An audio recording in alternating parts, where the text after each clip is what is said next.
The war had ended. At least that's what everyone believed. Across the stars, ships floated in silence. Battlefields once filled with fire and noise were now empty, just broken metal drifting through space. For years, two great powers, the Varelian Alliance and the Thalcor Empire, had fought without pause.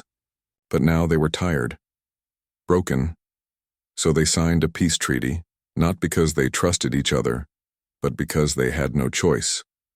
On a station called Nova 7, diplomats and soldiers tried to make the peace last.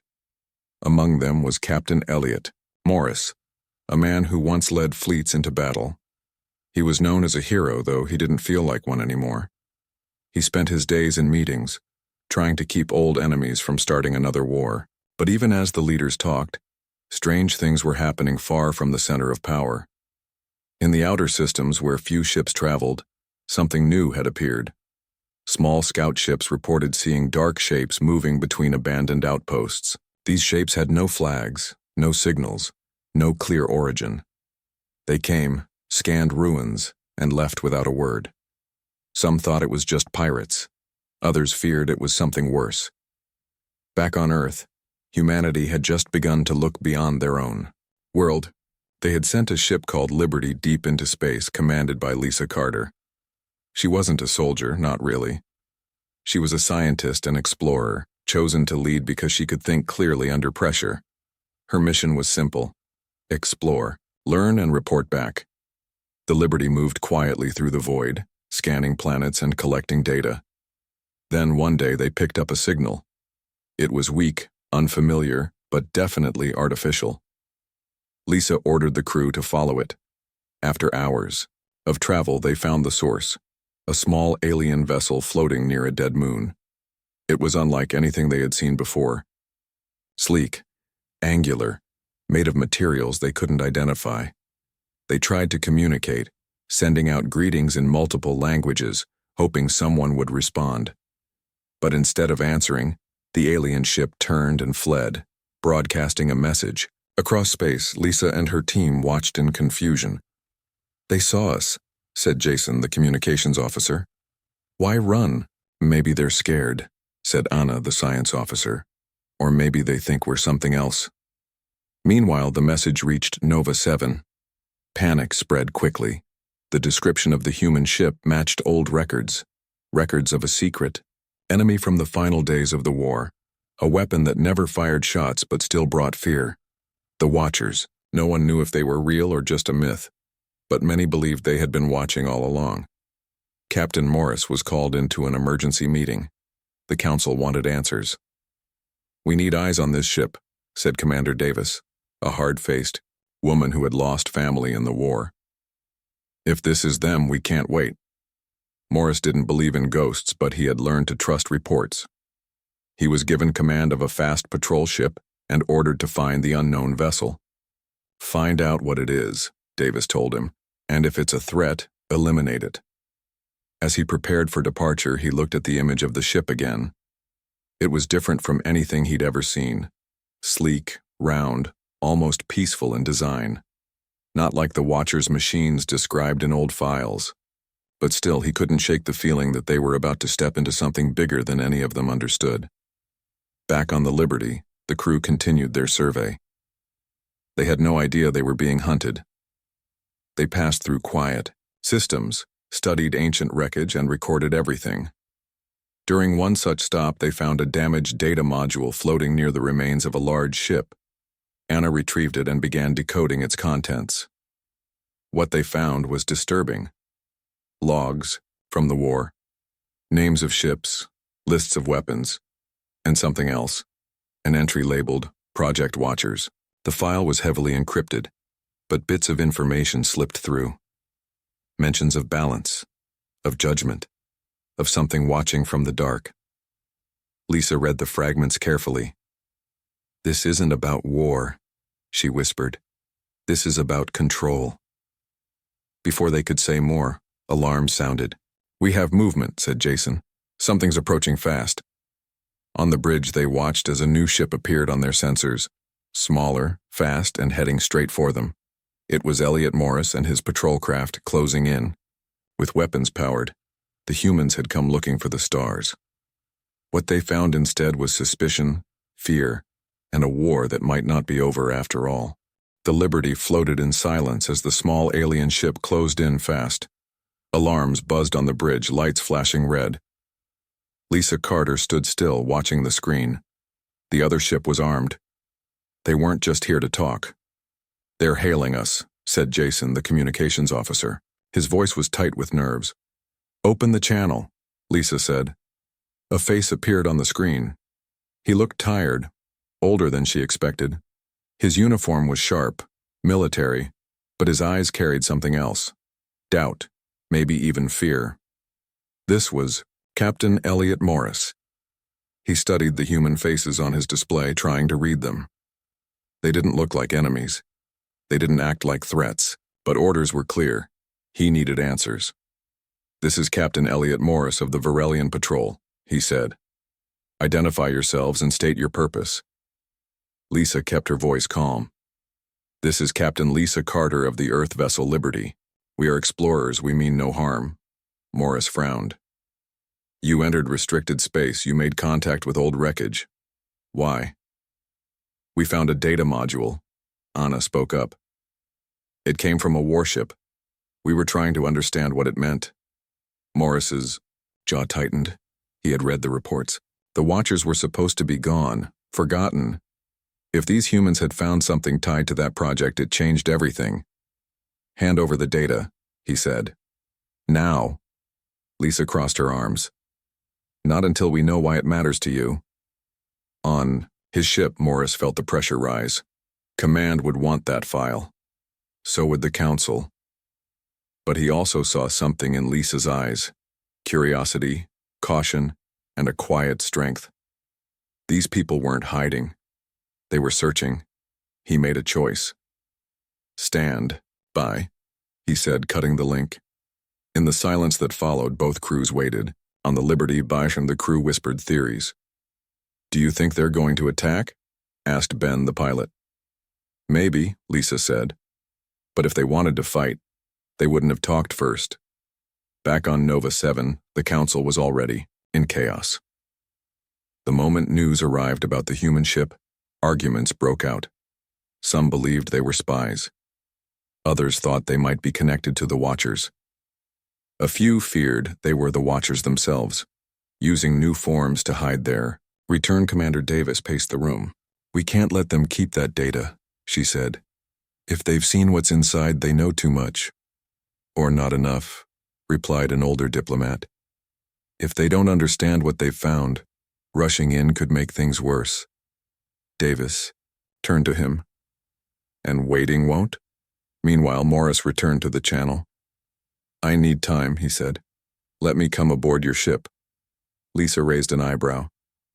"You trust us that much?" "No," he said honestly. "But I need to see what you found."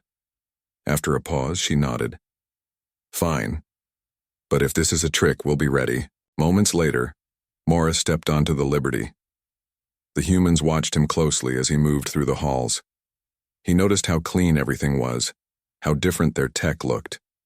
They weren't advanced, not yet. But they were careful. Curious, Anna led him to the lab where the data module sat. It pulsed faintly on the table, half decoded. "We found mentions of something called Project Watchers," Anna said. "But most of it is locked behind layers of encryption." Morris stared at it. "The Watchers were never supposed to exist," he muttered. "Just rumors told to scare soldiers." "What do you know about them?" Lisa asked. He hesitated. Then he told them what little he could. How near the end of the war, both sides started disappearing. Ships vanished. Entire colonies went silent. There were whispers that someone or something was watching, judging. And then suddenly the war ended. "Some say the Watchers forced peace," he said. "Others say they were just a myth used to stop more bloodshed." Lisa exchanged a glance with Anna. "If they were real," she said slowly, "and if they're waking up again." Morris finished the thought for her. "Then we might not be alone in the way we thought." Back at Nova 7, The council made its decision. Whether the humans were a threat or not, they couldn't be allowed to keep the data. A strike force was being prepared. Morris didn't know, but Lisa did. She had intercepted a signal. Short, coded, but clear enough. Attack incoming. She looked at Morris. Looks like we're about to find out who really fears the past. He met her gaze. Then we better move fast. The war might have been over, but the danger had only just begun. The Liberty moved fast through space, leaving the patrol ship behind. Captain Lisa Carter stood on the bridge, eyes fixed on the screen. The message she had intercepted was short but clear. Attack incoming. It wasn't just a warning. It was a countdown. "We need to get out of here," said Ben, the pilot. "If they send more ships, we won't have a chance." "We can't run yet," Lisa replied. "We still don't know what we found." Anna sat at her station, working quickly through layers of code in the data module. Bits of information were starting to make sense. Maps, coordinates, something. Hidden beneath the surface of a frozen moon far from any major systems. "This might be important," Anna said, pulling up an image. "Look at this." Lisa and Morris, who had stayed aboard the Liberty, walked over to see. The image showed a structure buried under thick ice. It looked old. Massive. Not like anything built by the Virelians or Thalcor. "This could be one of their bases," Anna said. "Or maybe something else entirely." Morris frowned. "It's not marked on any official records." "Then no one knows it's there," Lisa said. "Which means we have to go." Ben groaned. "You always say that." They set course for the moon. As they traveled, Morris explained more about the Watchers. He told them how, near the end of the war, both sides started losing ships, not in battle, but all at once. Whole fleets disappeared without a trace. Some believed it was sabotage. Others thought it was a new enemy. But no one ever proved anything. "Though, only thing we knew," Morris said, "was that after those losses the war stopped. Like someone decided it had gone too far." Lisa listened carefully. "So if the Watchers were real, what did they want?" "Balance," Morris said. "Or judgment." The Liberty reached the moon after several hours of travel. It was small, cold, and lifeless. Thick clouds covered the sky and the surface was frozen solid. But beneath it, something waited. "There's a signal coming from below," Anna said. "Weak but consistent." "Can we land?" Lisa asked. Ben checked his instruments. "There's a flat area near the source. I think we can manage." They picked a landing site and touched down gently. The crew prepared for a surface mission. Lisa, Anna, and 2 other crew members suited up while Morris watched from inside. "You're not coming?" Lisa asked. He shook his head. "I don't belong out there. Not yet." She nodded and led the team outside. The wind howled across the icy ground, but the suits kept them warm. They followed the signal, walking slowly toward a ridge. When they reached it, they saw a break in the ice, a deep crack leading downward. Anna scanned the area. "Something's down there, big." They returned to the ship and reported their findings. Morris listened closely. "If this is what I think it is," he said, "then we might be standing on top of something ancient."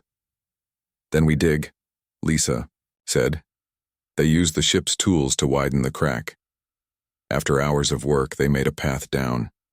They descended carefully, lights cutting through the darkness.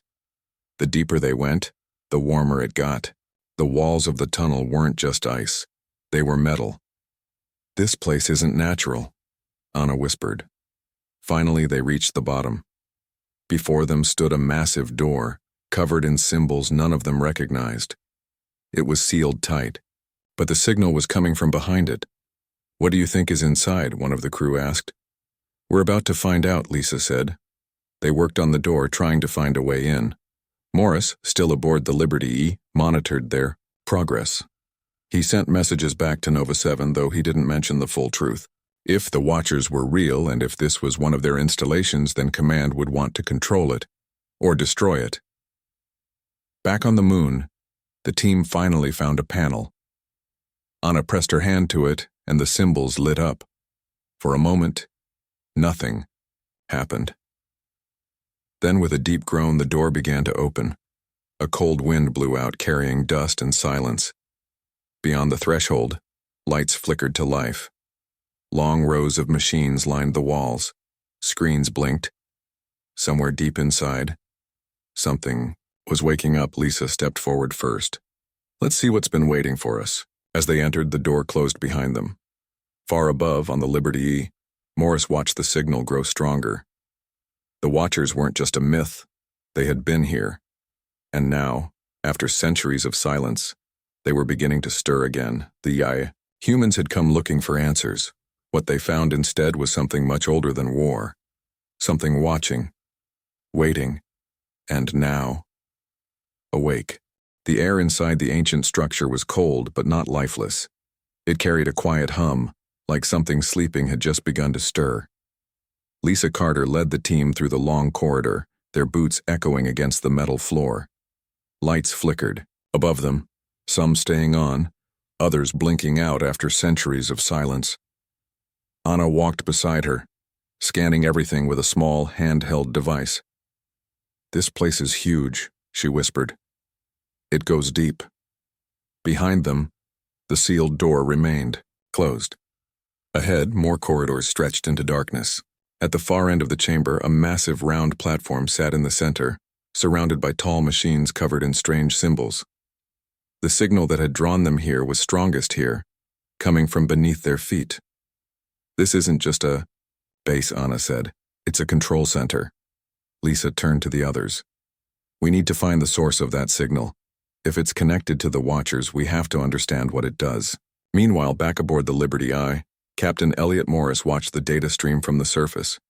The readings were changing fast, energy levels rising, systems waking up.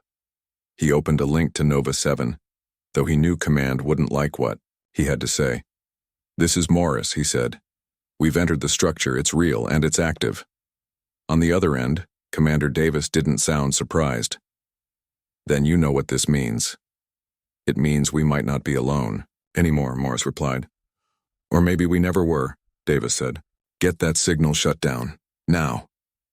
Before he could respond, the screen changed. Another message came through, this one not from Nova 7 but from somewhere else. Unknown origin. No voice, only text flashing across the screen.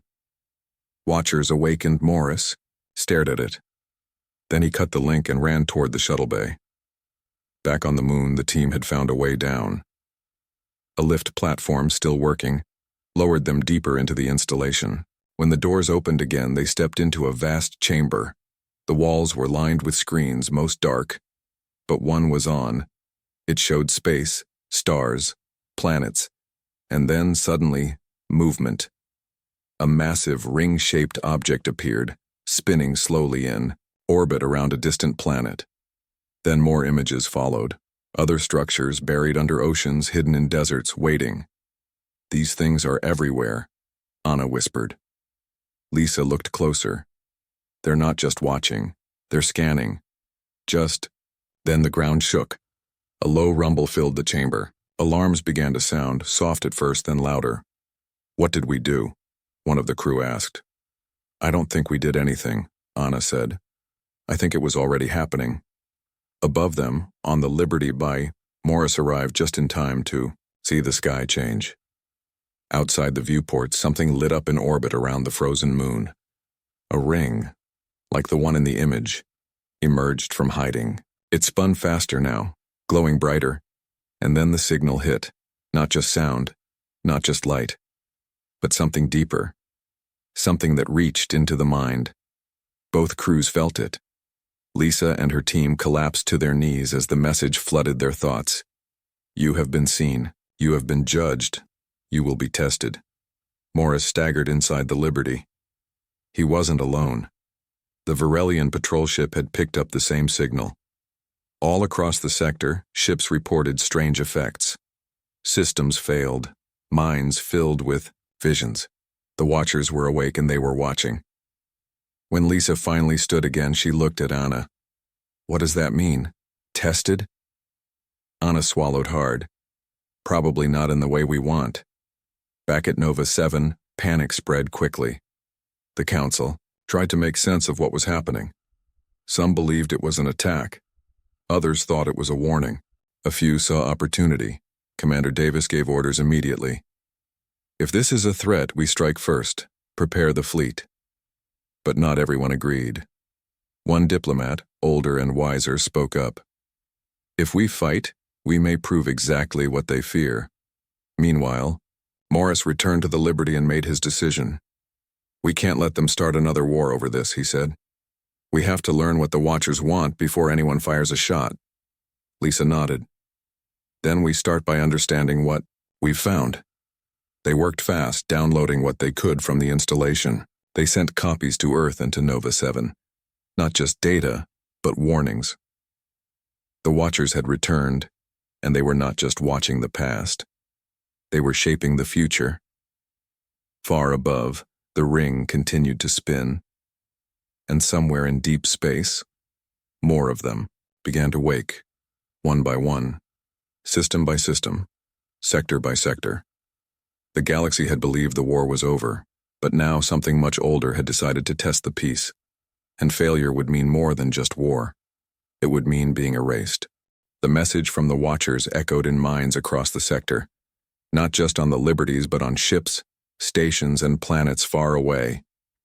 It was not a voice but a feeling, heavy, calm, and final. You have been seen. You have been judged. You will be tested. Lisa Carter sat in the command chair aboard the Liberty, staring at the screen. The ring-shaped object above the frozen moon still spun slowly, sending out pulses of energy. No one knew what it meant yet, but one thing was clear. The Watchers were watching everyone. Morris stood beside her, arms crossed. This isn't just about us, he said. They're watching all of us. Then we need to know what they want, Lisa replied, before someone does something stupid. On Nova 7, the Council had already started arguing. Some believed the Watchers were gods. Others thought they were machines. A few wanted to fight. Commander Davis stood among them, her voice sharp. We don't wait for tests, she said. We act.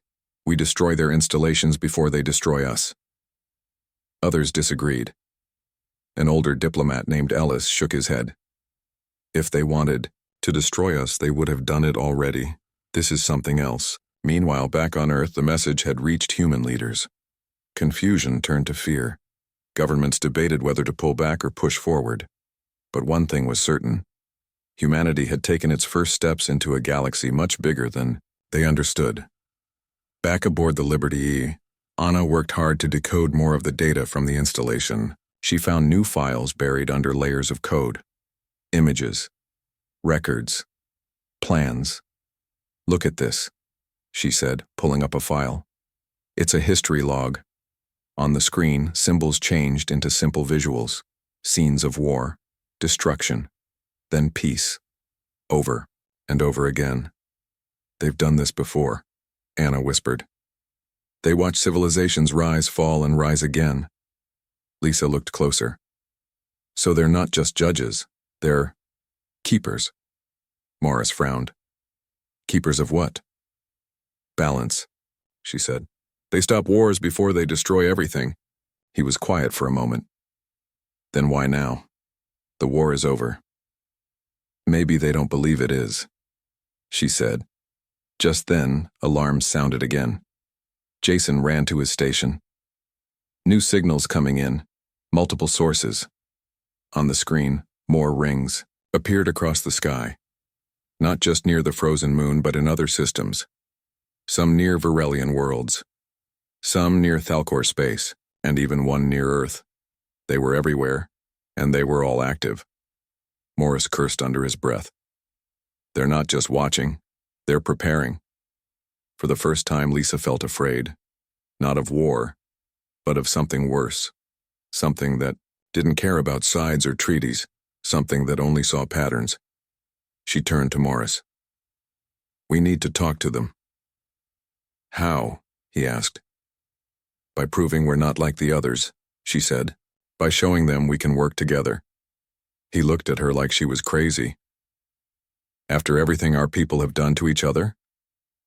Then maybe it's time we did something different, she said, Meanwhile, Nova 7 made a decision. The Council voted, by a narrow margin, to send a fleet toward the nearest Watcher structure. If they couldn't control it, they would destroy it. Morris learned about it through a coded message. When he read it, his stomach dropped. "They're going to attack," he said. Lisa stood up. "Then we have to stop them." "You think they'll listen?" he asked. "No," she admitted. "But we have to try." She called the crew together. "We're leaving now." They returned to the Liberty and set course for the nearest Watcher site. They weren't the only ones moving. Reports came in of Varelian ships heading the same way, some to learn, others to fight. As they traveled, Anna kept working on the data.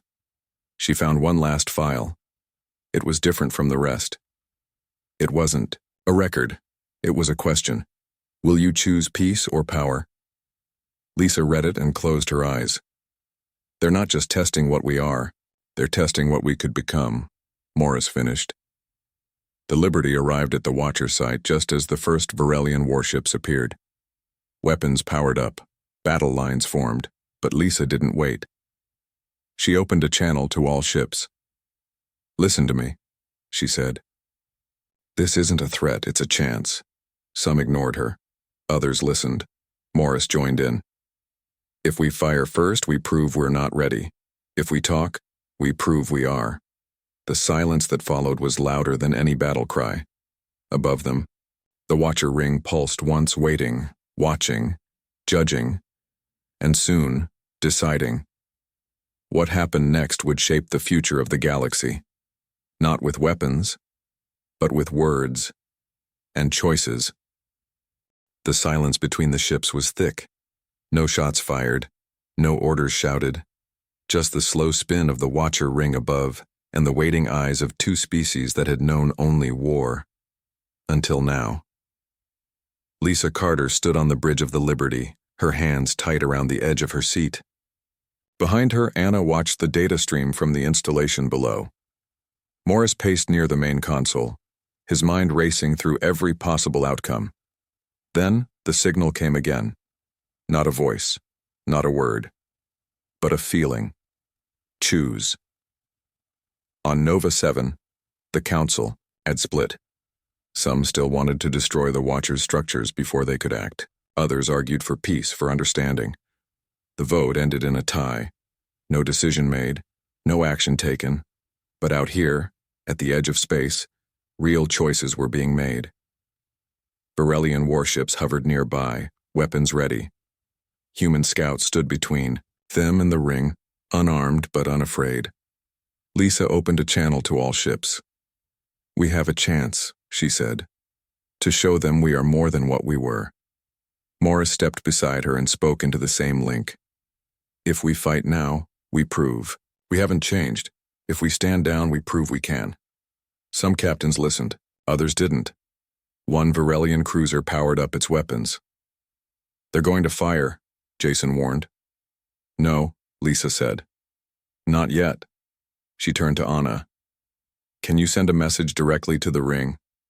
Anna nodded. "Maybe. But what do we say?" Lisa thought for a moment. Then she spoke clearly. "We accept the test. We choose peace." Anna sent the message. The moment it left the Liberty, the ring reacted. A pulse of light shot outward, fast and silent. It passed through every ship, every station, every world nearby. No damage, no explosions. Just change. Systems rebooted, weapons powered down, minds filled with new thoughts. Not forced, not controlled, but offered. Understanding, hope, possibility. On Nova 7, the Council felt it too. Commander Davis stood frozen, her hand over the launch command. Something inside her shifted. The need to fight faded.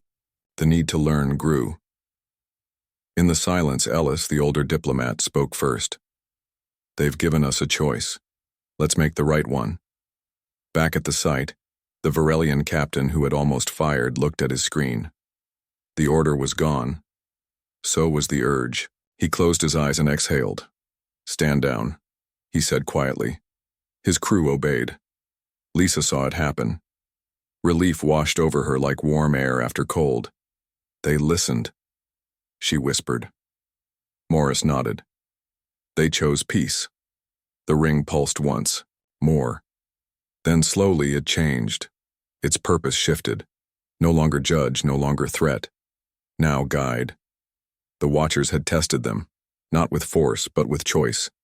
And for the first time in history, two species had chosen to believe in something better. Over the next days, more rings activated across the galaxy. Some near Thalcor worlds, some near human colonies. Each sent the same message. Each gave the same choice. And one by one, civilizations began to respond. On Earth, leaders debated what to do next. They decided to send scientists, not soldiers, explorers, not armies. They reached out to the Varelians not as enemies but as equals. At Nova 7, a new council formed, one that included voices from both sides. Old wounds did not heal overnight, but the path forward was clear. Morris and Lisa stayed aboard the Liberty, watching it all unfold. "Do you think we passed?" Anna asked. "I think the test never really ends," Morris said. Lisa looked at the stars beyond the viewport. "Maybe that's the point." Weeks passed. The Watchers remained, but not as rulers, not as gods, just as guides, silent observers helping those willing to learn. One day, the Liberty received a new signal, not from Nova 7, not from Earth, from deep space. It was a map, a path, leading to something far beyond their current reach. "Looks like the galaxy is bigger than we thought," Lisa said with a smile. Morris looked at her. "You thinking what I'm thinking?" She nodded. "Let's go see." As the Liberty set course for the unknown, the Watchers watched, not with judgment, but with hope. Because, this time the species of the stars had chosen peace, and for the first time in a long time, the war was truly over.